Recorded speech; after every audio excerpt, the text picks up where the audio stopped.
خدا و عرض سلام می‌تونم به خدمت شما بینندای عزیز. خوشحاله که یک روزی دیگری فرا رسید که الله پاک ما توفیق داد که در خدمت شما باشیم. تفلک معصومی که این حدوداً 3 هفته میشه که ما از این تصویربرداری میکنیم، کمک کردم برادر ما علی اکبر جان حسین زاده از کشور سوئیس به مبلغ 8500 افغانی به زی تلفک کمک کردم.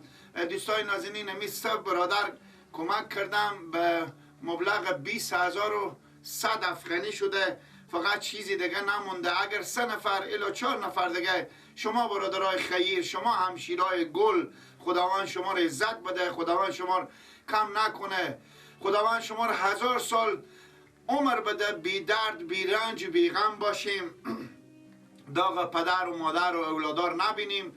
فقط چیزی دیگه نمونده، نصف مصارف حضیر دوستای نازنین شما کمک کردیم، نصف مصارف دیگه حضیرم کمک کنیم. 20-25 هزار دیگه باشه، انشاءالله این تلفک نجات میافه. خداوند شما رو خیر بده عزیزای دل. هر چی که از این کمک کنیم واقعا با آخرت و آخرت از الله پاک مزد میگیریم. خدای پاک شما رو مزد آخرت و آخرت بده. کاکا جان، یک برادر دیگه هم از کشور سوئیس به مبلغ 8500 افغانی به زی تلفک کمک کرده به نام علی اکبر جان حسین زاده. زنده باشیم. بینندای خوب نازنین، ما به شما یک گپی بگم، شاید شما باور شما نشه. من 1 ساعت پیش که می آمدم به زی مسیر، رفتم به دنبال فیلمبردار به سکل بدم. باور کنیم حادثه کردم که خدا شاهد آن پام میبینیم کاکا؟ پام همیته ضربه خورد، دستم ضربه خورد، بازم مخوره، دست ندادم.